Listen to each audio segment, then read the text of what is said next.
দেখিয়ে দেবো রোজার মাসে সব নেতারাই টুপি লাগিয়ে বসে বসে না বসে না কথা বলে না এরা এই ইফতারি পার্টি করে না হিন্দু ভাইরা তবে না বলছেন না যে কথা বলুন আমার সাথে ছেলেরা গাল দিলে ফটো পাঠালে কে করেছে কোন বৈজ্ঞানিক বৈজ্ঞানিকের নাম কি আল্লাহ তো সৃষ্টিকর্তা আবিষ্কার মানে হচ্ছে খুঁজে পাওয়া সৃষ্টি মানে হচ্ছে আল্লাহ দিয়া যত কিছু পৃথিবীতে আছে সবই তো আল্লাহ হোয়াট ইজ দিস আল্লাহ তো সববারই সৃষ্টিকর্তা কে সকলে বলুন আল্লাহ গোটা পৃথিবীর সবকিছু আল্লাহ আবিষ্কার মানে হচ্ছে খুঁজে পাওয়া আবিষ্কার মানে সৃষ্টি নয় আল্লাহ তো মানুষকে বুদ্ধি দিয়েছে এই জিনিসটাই আমি শুরু করলাম বায়ানে আমার শুরু আজকে এটাই হলো এইখান থেকেই দেখলে এতগুলো মানুষ বসে আছে কারুর জানা নাই কলমের আবিষ্কারক নবীজিকে আল্লাহ পাঠালেন কোরআনের আয়াত অবতীর্ণ হলো আল্লামা বিল কালাম হে নবী আমি কলমের সাহায্যে মানুষকে শিক্ষা দিয়েছি জোরে বলুন সুবহানাল্লাহ বর্তমানে যদি কেউ জিজ্ঞেস করে কোন বৈজ্ঞানিক নবীজির থেকে ভালো বৈজ্ঞানিক পৃথিবীতে কেউ আসেনি নবীজির থেকে ভালো দার্শনিক কেউ আসেনি অর্থনৈতিকবিদ কেউ আসেনি সামাজিক করণ পৃথিবীতে নবীজির মতো কেউ আসেনি যাদিকে দেখছেন ঠিকই আছে সব শিক্ষা জ্ঞান গল্প আমাদের মতো মৌলবীদিকে অনেকজন গালি দেয় আমি একটা জলসায় বলেছিলাম এপিজে আবুল কালাম মুমিন ছিল না ইমানদার ছিল না একজন তার নামাজ পড়ার ভিডিও পাঠাইল কি বুঝলে আর আমি আপনাকে দেখিয়ে দেবো রোজার মাসে সব নেতারাই টুপি লাগিয়ে বসে বসে না বসে না কথা বলে না এরা এই ইফতারি পার্টি করে না হিন্দু ভাইরা তবে না বলছেন না যে কথা বলুন আমার সাথে ছেলেরা গাল দিলে ফটো পাঠালে লেখে নিয়ে যান কাগজ থাকে তার যতগুলো পৃথিবীর পরমাণু বৈজ্ঞানিক আছে তারা যদি তাহাজ্জুদ গুজার হয় খোদার কসম করে বলছি জাহান্নামে যাবে তারপর যদি বলেন কেন তারা ওই হিসাবটা দিয়ে পেরুতে পারবে না প্রত্যেকটা পৃথিবী যতগুলো দেশ পরমাণু তৈরি করেছে সেই পরমাণু অস্ত্রগুলো পরীক্ষা করেছে সমুদ্রের উপরে হাজার হাজার কোটি কোটি প্রাণী নিরীহ প্রাণী তাদের প্রাণ চলে গেছে ধ্বংস হয়ে গেছে যে জায়গায় পরমাণু নিক্ষেপ করা হয়েছে এপিজে আবুল কালাম ভদ্রলোক শিক্ষিত সবই ঠিক আছে জান্নাত পাবে না মুশকিল আল্লাহ কি করবে সেটা আল্লাহ জানে কিন্তু হিসেব বলছে কোরআন হাদিসের নিরীহ প্রাণীর প্রাণ যাওয়ার কারণে আল্লাহর কসম করে বলে যাচ্ছি নবীজি সাল্লাল্লাহু আলাইহি সাল্লাম তিনার তলোয়ারের দ্বারা তো দূরের কথা তিনার ব্যবহারে ভাষার দ্বারা পর্যন্ত কেউ ক্ষতবিক্ষত হয়নি জোরে বলুন সুবহানাল্লাহ নবীজি আখলাক চরিত্র ব্যবহারের দ্বারা ইসলাম প্রচার করেছেন আল্লামা বিল কালাম আমি কলমের সাহায্যে নবীজি শিক্ষা দিয়েছি আল্লাহর নবী উম্মি ছিলেন উম্মি মানে দুনিয়ার বুকে কারো কাছে নবীজি লেখাপড়া শিখেননি এর পেছনে বহুত বড় লজিক আছে আমাদের দেশের কিছু গুটকাখোর মৌলবি আছে তারা আমাদিকে বলে এরা জাহান্নামী কেন নবীজিকে অশিক্ষিত বলেছে নাউজুবিল্লাহ একটা মৌলবি আমাদের কেউ নবীজিকে অশিক্ষিত মূর্খ আমরা বলি না নবীজি হচ্ছেন পৃথিবীর আদি থেকে অন্ত পর্যন্ত সৃষ্টির শ্রেষ্ঠ জোরে বলুন সুবহানাল্লাহ মূর্খ বলি না উম্মি আলাদা নবীজি দুনিয়ার বুকে লেখাপড়া শিখেননি আমি ইয়াসিন এইখানে যত ফুটানি করছি করি কিন্তু আমার যদি শিক্ষক আসে সে কি বলবে ইয়াসিন আমার ছাত্র ঠিক কিনা আমি আমার শিক্ষকের কি ছাত্র তার কাছে ছোট আল্লাহর নবী সাল্লাল্লাহু আলাইহি সাল্লামকে কেউ যদি পড়াতো শিক্ষা দিত সে দাবি করত মুহাম্মদ আমার ছাত্র তাই নবীজির শিক্ষাগুরু আমার আল্লাহ জোরে বলুন সুবহানাল্লাহ দুনিয়াতে কেউ ছিল না, এর পেছনে বহুত বড় লজিক লুকিয়ে আছে। নবীজি দুনিয়া থেকে বিদায় নিলেন, নবীজি জান কবজ হলো, নবীজি দুনিয়া ছাড়লেন, নবীজির জানাজার নামাজের পেছনে আল্লাহ লজিক লুকিয়ে রেখে দিয়েছে। লজিকটা কি?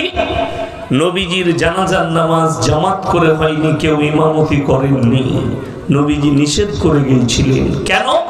কেউ যদি জামাতে ইমামতি করত, সে বলতো মুহাম্মাদের জানাজা আমি পড়িয়েছি, আমার গুরুত্ব তোমাদের কাছে বেশি, নবীজি আমাকে হুকুম দিয়েছে।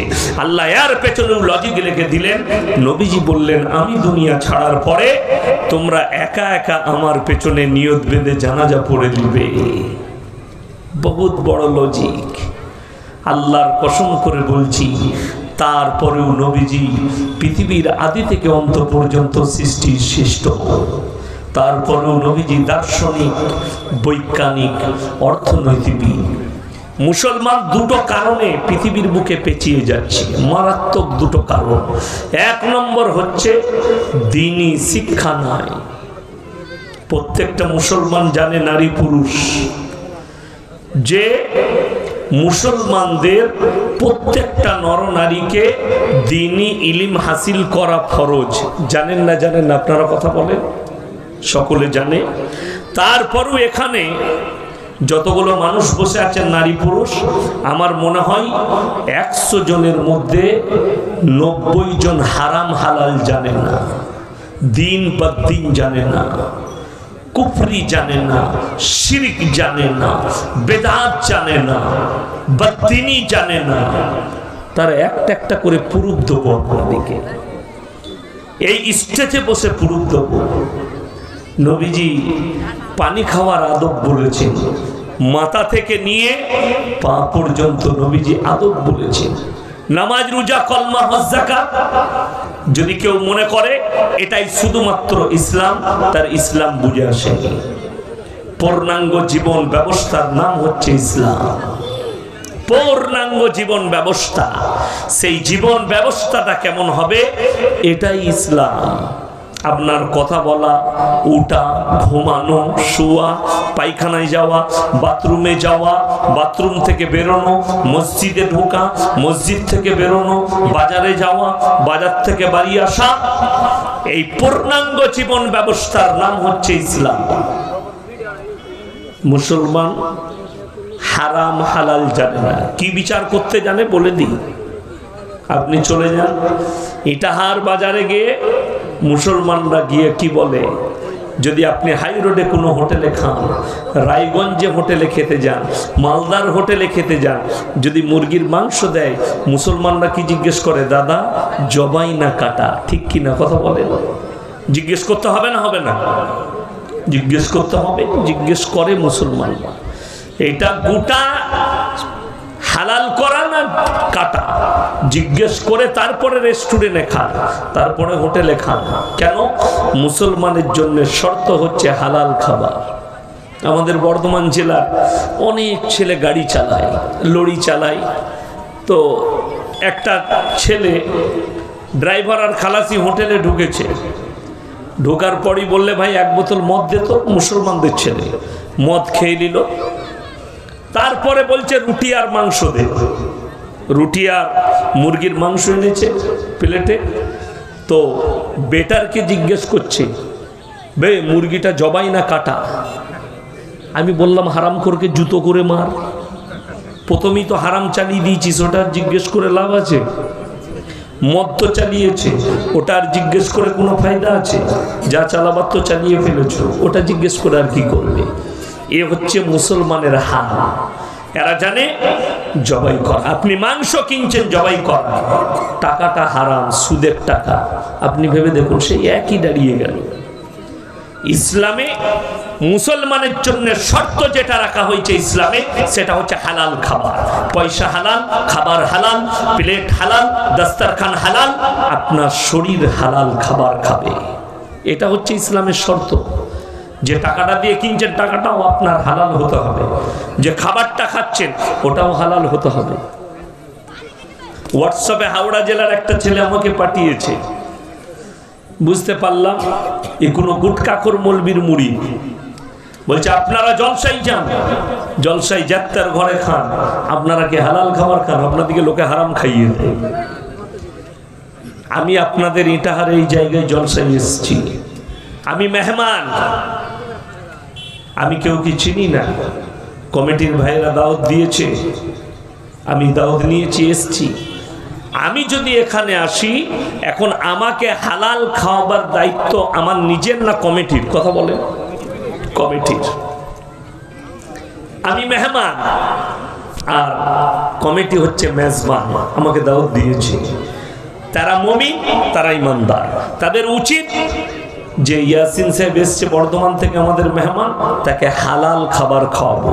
যদি তারা মিথ্যা করে বলে যদি হারাম খাবার খাওয়াই মেজবান, তো মেজবান আল্লাহর কাছে অপরাধী, মেহমান অপরাধী হবে না।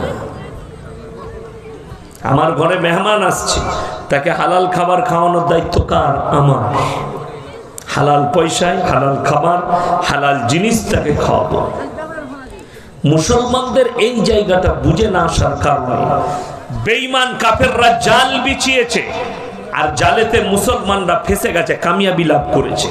কারণ বেঈমান কাফেররা, তার কামিয়াবি লাভ হয়েছে। ওই জন্য কোরআনে আল্লাহ কসম খেয়েছেন এক জায়গায়, ওয়াল আসরি ইন্নাল ইনসানা লাফি খুসর।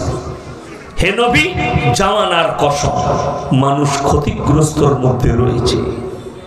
জামানার কসম খেলেন আল্লাহ, কিন্তু তারাও নয়, ইল্লাল্লাযীনা আমানু, যারা ঈমান এনেছে, যারা পরিপূর্ণ ঈমান এনেছে, তারা ক্ষতিগ্রস্ত নয়। আজকে বড় কষ্টের বিষয়, আমরা নিজেদিকে মুসলমান দাওয়া করি, নামাজ আমাদের মধ্যে নেই। আমরা মুসলমান দাওয়া করছি, রোজা আমাদের মধ্যে নেই। আমরা মুসলমান দাওয়া করছি, যত রকমের হারাম কাজ মুসলমান লিপ্ত আছে। কারা করলো? বেঈমান কাফেররা জাল ফেলিয়েছে, আপনি জালের ভেতরে মাছের মতো ঢুকে গেছে, বেরোতে পারবেন না। তার এক নম্বর জাল, স্টেজে বোতল রাখা আছে, মিনারেল ওয়াটার, পানির বোতল। এই জালটা আমার আগে ভাই বলছিলেন না ইসরায়েলের কথা, এই জালটা যে পৃথিবীতে প্রথম বিছিয়েছে, ইসরায়েল বিছিয়েছে। অ্যাকোয়াফিলা যে পানির বোতল আছে, ওটা ইসরায়েলের কোম্পানি, এরা বিছিয়েছে।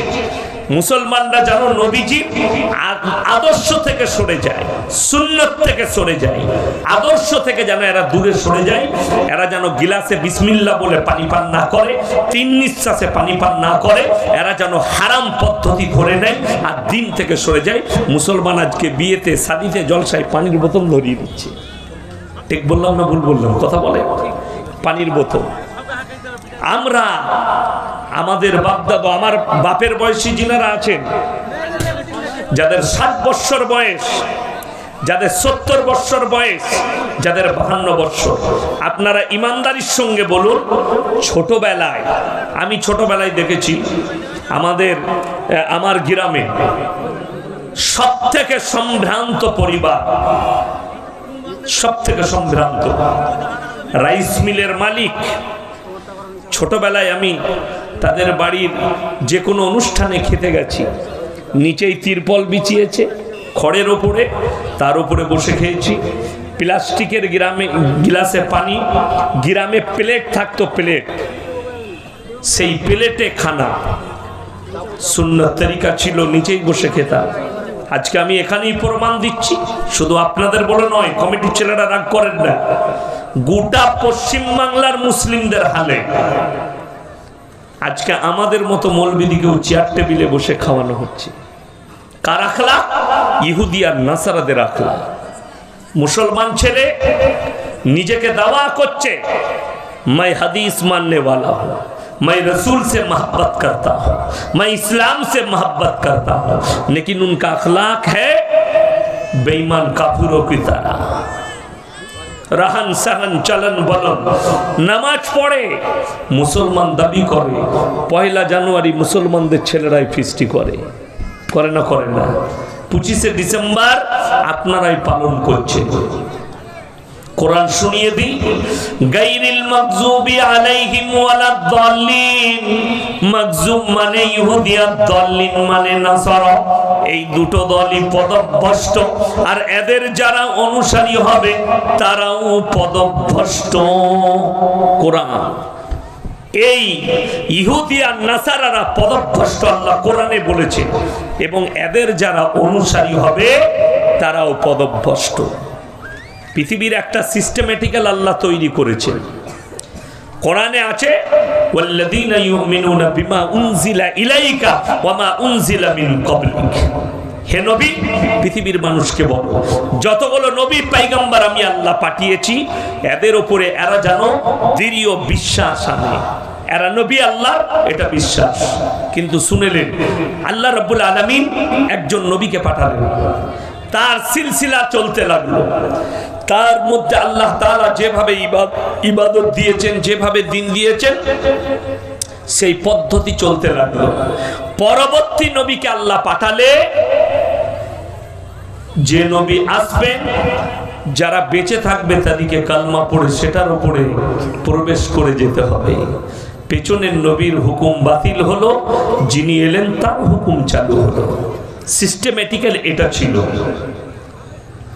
পরপর যখন নবীরা এসছেন এইভাবে একবারই এসে নবুয়তের দরজাকে বন্ধ করলেন এবং দ্বীনকে পরিপূর্ণ করলেন। ইন্নাল্লাহা ইনদাহু আলাল ইসলাম, পরিপূর্ণ দ্বীন আল্লাহ তাআলা নবীজি সাল্লাল্লাহু আলাইহি সাল্লামের কাছে এসে ইসলামকে পরিপূর্ণ করলেন। জোরে বলুন সুবহানাল্লাহ।